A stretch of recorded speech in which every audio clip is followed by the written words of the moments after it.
Bonjour à tous. Aujourd'hui, on se retrouve pour une nouvelle vidéo. On va parler de Révélation, chapitre 12, Apocalypse chapitre 12.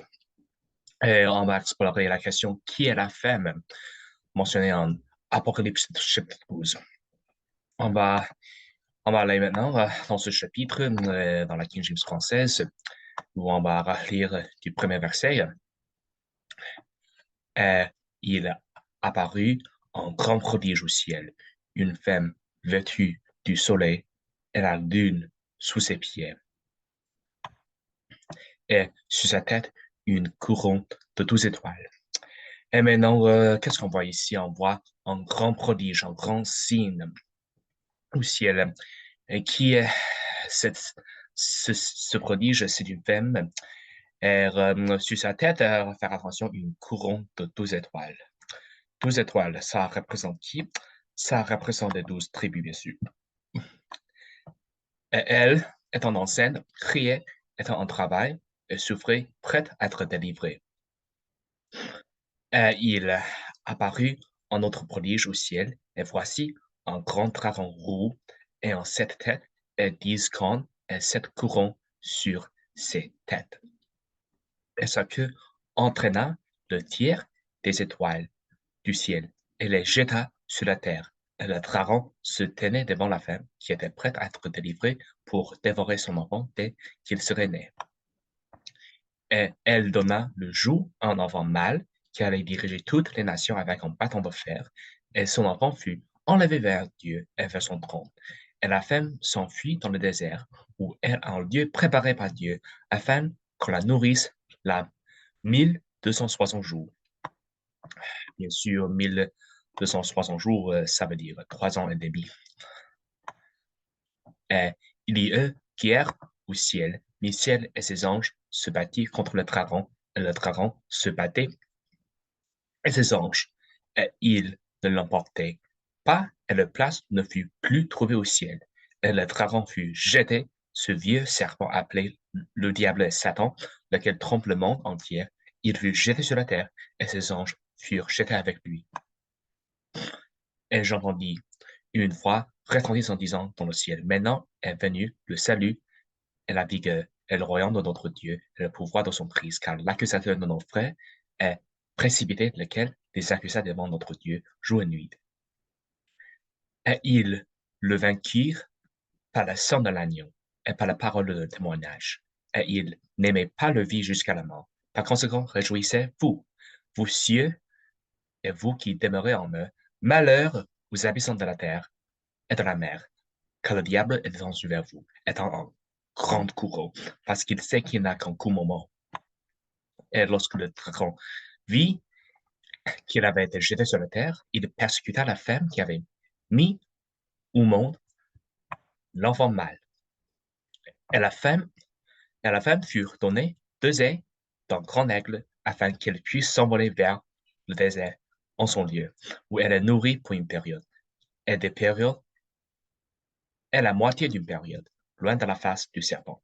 Et le serpent lança de sa gueule de l'eau comme un torrent après la femme pour qu'il puisse la faire emporter par le torrent. Elle aida la femme, elle a ouvrit sa bouche et avala le torrent que le dragon avait lancé de sa gueule. Et le dragon fut irrité contre la femme et s'en alla faire la guerre contre le reste de sa sémence, ceux qui gardent les commandements de Dieu et ont le témoin Jésus-Christ. Voici les 17 versets de Révélation 12. Verset 12, on va retourner maintenant dans le premier verset.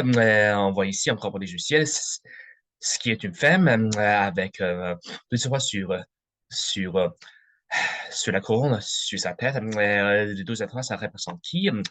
Nous savons bien sûr que cette femme représente Israël parce que dans les 5 versets suivants, c'est une femme enceinte qui est en travail, qui est prête à être délivrée, qui est prête à inventer.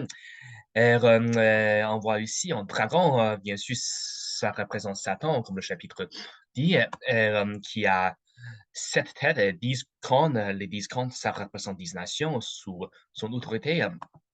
Euh, il va jeter le tiers des étoiles du ciel sur la terre. Et aussi, l'enfant qui est né dans ce chapitre c'est bien sûr Jésus-Christ, parce que c'est lui qui dirigera toutes les nations avec un bâton de fer, comme on a bien mentionné en Révélation chapitre 19, versets 11 à 16.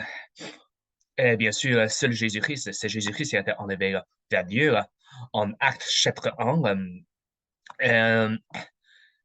On voit aussi dans le verset 6 que c'est la femme qui s'enfuira dans le désert, attendant Dieu prépare, c'est là où Dieu lui a préparé pour elle un lieu pour la nourrir pendant 1260 jours, pendant 3 ans et demi.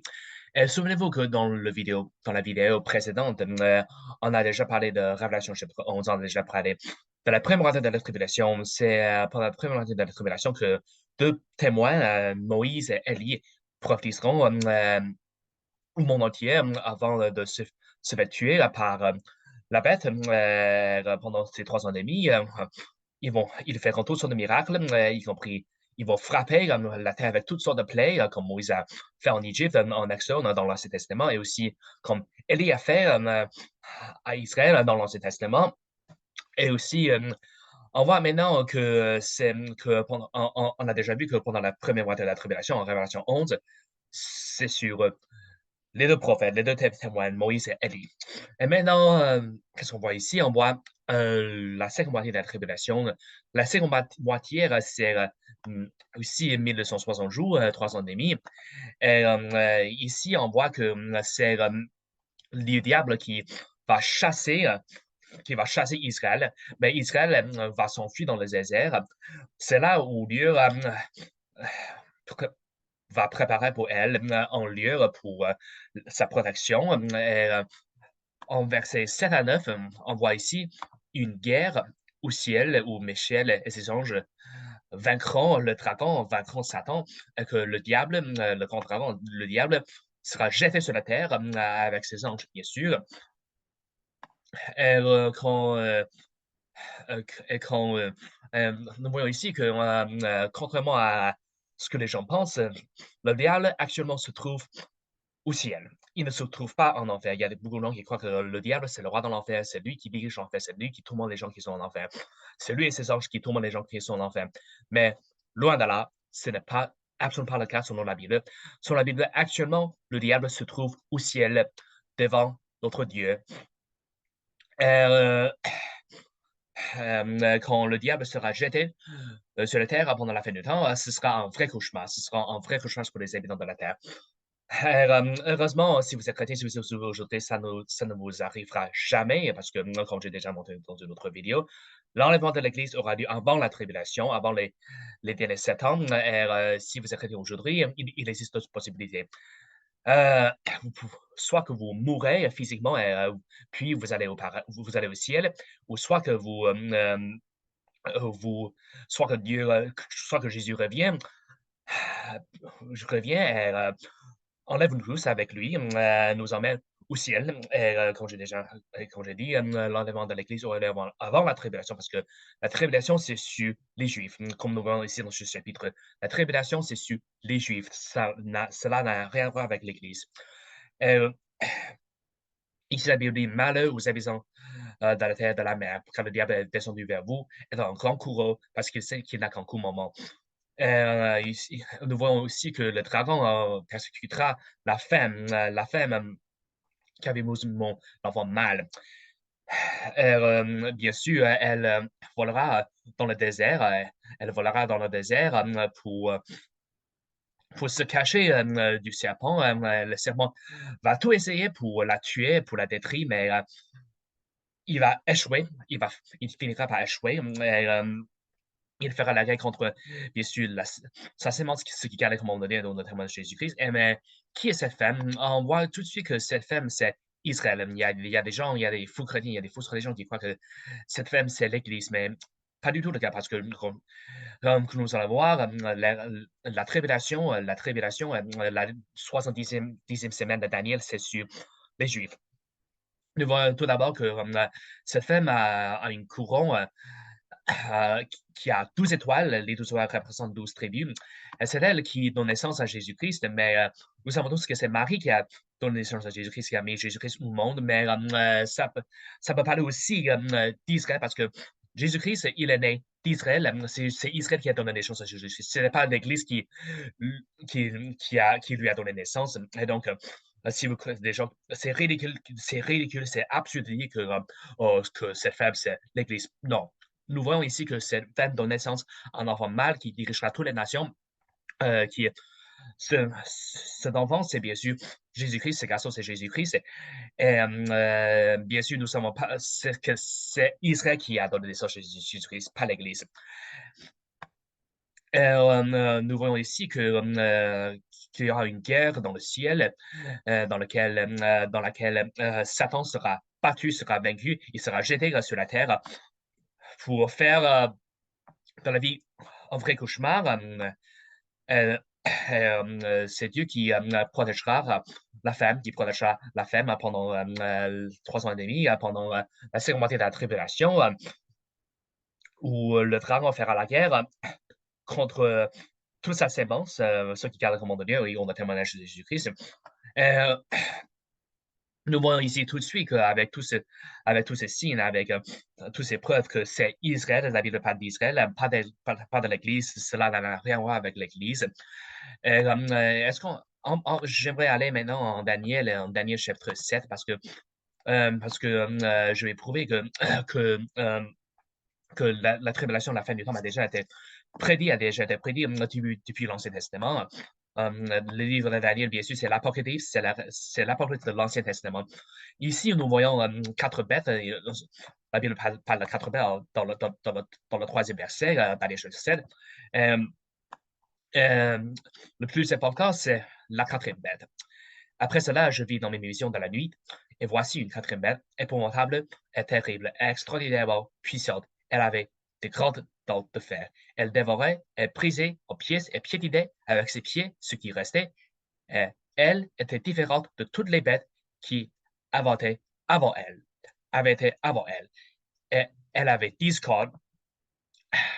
C'est ici où la Bible mentionne la quatrième bête, qui est absolument épouvantable et terrible, extraordinairement puissante. Comme nous allons voir plus tard en Révélation chapitre 13, elle, aura, elle pourra faire toutes sortes de miracles au nom de Satan. En verset 17, excuse-moi, sur 19, alors je voulais savoir la vérité concernant la quatrième bête qui était différente de autres, tous les autres, extrêmement terribles, dont les dents étaient de fer et ses ongles d'airain, laquelle dévorait, prise en pièces et piétinait ce qui restait, et des 10 cornes qui étaient en sa tête, et de l'autre qui était sortie, et devant laquelle 3 s'étaient tombés, et de cette corne qui avait des yeux et une bouche qui prouveraient de grandes choses dont l'apparence était plus grande que les autres. Je contemplais, et cette corne faisait la guerre aux saints, elle prévalait sur eux, jusqu'à ce que l'ancien des jours vint et que le jugement fût donné aux saints du trésor, et que le temps arrivera où les saints possédaient le royaume.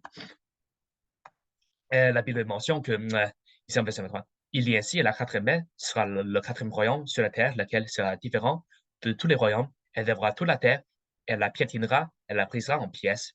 Elle les disent ce sont 10 rats qui s'élèveront de ce royaume, et un d'entre eux s'élèvera après eux. Il sera différent des premiers, et il soumettra 3 rats, et il prononcera de grandes paroles contre le trésor, et puis sera les saints du trésor, et pensera à changer les temps et les lois. Et les saints seront livrés en sa main jusqu'à un temps, des temps et une moitié de temps. Bien sûr, ce chapitre parle de la série de Jésus-Christ. Ici, verset 26, mais le jugement viendra, on lui ôtera sa domination pour la faire périr à la détruire jusqu'à la fin. Et le royaume et la domination et la grandeur du royaume qui sont sous le ciel entier seront donnés au peuple des saints du trésor. Dans le royaume et dans le royaume éternel, et toutes les dominations le serviront et lui obéiront. Et la Bible dit ici que la 4 bête, c'est bien sûr l'Antéchrist. Et c'est elle qui fera la guerre au sein, c'est elle qui fera la guerre au sein, comme nous voyons ici. Ici, ce sera un gouvernement mondial. Ce sera un gouvernement mondial, le nouvel ordre mondial. Nous voyons que depuis 1945, le gouvernement mondial, pour la fin du temps, est en formation. Le FEM, le Forum économique mondial, prédit un avis absolument épouvantable en 2030. Ils disent, vous n'aurez rien et vous serez heureux.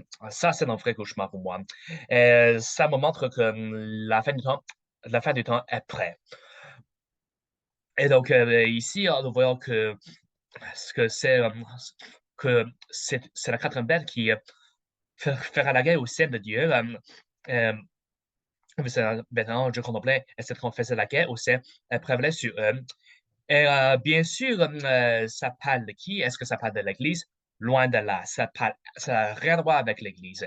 Parce que nous savons tous que dans l'Ancien Testament, l'Église n'existait pas, que c'est Israël, que c'est Israël.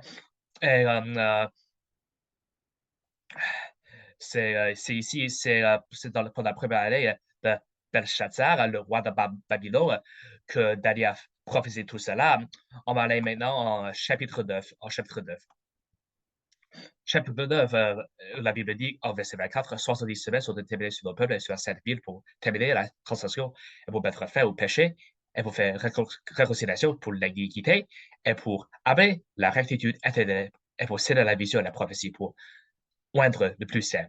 Et donc, ici, ils parlent de Jérusalem. Les 70 semaines, dans ce contexte, le mot semaine, ça parle d'une période de 7 ans. Et donc, ça veut dire 490 ans totalement. Et la dernière semaine sert bien sûr la tribulation, la fin du temps. Et ici, en verset 27, nous voyons que la dernière semaine est divisée. Nous voyons ici que la dernière semaine s'est divisée en deux moitiés. Il confirmera l'alliance avec vous pendant une semaine. Ça, c'est l'Antéchrist. Et au milieu de la semaine, il fera cesser le sacrifice et l'opération. À cause du déploiement des abominations, il la rendra dévastée, même jusqu'à consommation qui était arrêtée sera versée sur le désolé. Et donc, avec tout ce contexte, nous savons que lorsque la Bible parle des saints, que la bête fera la guerre, ou saints, comme la Bible mentionne en Révélation 12 et 13, ça parle des Juifs. Ça parle des Juifs parce que ici, dans ce chapitre, la Bible dit, c'est quoi la Bible dit que la bête fera la guerre aux saints, que fera la guerre aux saints pour ce sera un gouvernement mondial, le nouvel ordre mondial. Nous voyons que depuis 1945, depuis presque 80 ans, ce gouvernement mondial est en formation. Mais avec tout ce contexte, nous savons que ça parle d'Israël. Cela n'a rien à voir avec les Juifs parce qu'en Daniel chapitre 9, la Bible dit que mention Jérusalem en verset ici. Sache donc et comprends que depuis la sortie du commandement de restaurer et de rebâtir Jérusalem, c'est Israël. Si on peut sur la Sainte Ville, ça parle bien sûr d'Israël. Cela n'a rien à voir avec les chrétiens, avec l'Église, parce que l'Église, à ce moment-là, l'Église n'existait pas. Et, en fait, la première fois que le mot chrétien apparaît dans la Bible, c'est en Actes chapitre 11. Le mot, euh, après avoir lu, Daniel chapitre 7 et 9, nous voyons que la fin du temps, la tribulation, la bête de l'Antéchrist a déjà été prophétisée dans l'Ancien Testament. Mais nous savons qu'à ce moment-là, que l'Église n'existait absolument pas, que c'était Israël. La Bible parle d'Israël. Nous voyons même que que la première fois que, que le mot chrétien apparaît dans la Bible, c'est en Actes chapitre 11. En verset 26, et lorsqu'il le trouva, il l'amena à Antioche et il arriva qu'il s'assemblait une année entière avec l'Église et enseignait beaucoup de personnes et les disciples furent appelés chrétiens pour la première fois à Antioche. Et c'est ici où les disciples sont appelés chrétiens pour la première fois. La Bible dit que la première fois que le mot chrétien apparaît, c'est en Actes chapitre 11. C'est après le salut de l'apôtre Paul. C'est après le salut de l'apôtre Paul. Et donc, nous voyons que tout cela, la prophétie de la fin du temps, la prophétie de la fin du temps, la prophétie sur la tribulation, la prophétie de l'Antéchrist, tout cela a déjà prophétisé dans l'Ancien Testament. Mais tout cela n'a rien à voir avec l'Église. Et c'est ici, en verset 26, que la Bible mentionne l'Église, que la Bible mentionne l'Église, et que la Bible mentionne que les disciples sont appelés chrétiens pour la première fois. Et donc, nous voyons que la prophétie sur la fin du temps est sur Israël. Et donc, la femme en Révélation chapitre 12 s'appelle d'Israël. Euh, parce qu'en Daniel, l'Église n'existait absolument pas. Et il faut absolument connaître la bonne division et les dispensations. Sinon, vous allez prendre la doctrine qui est aux autres dispensations, qui appartient aux autres peuples.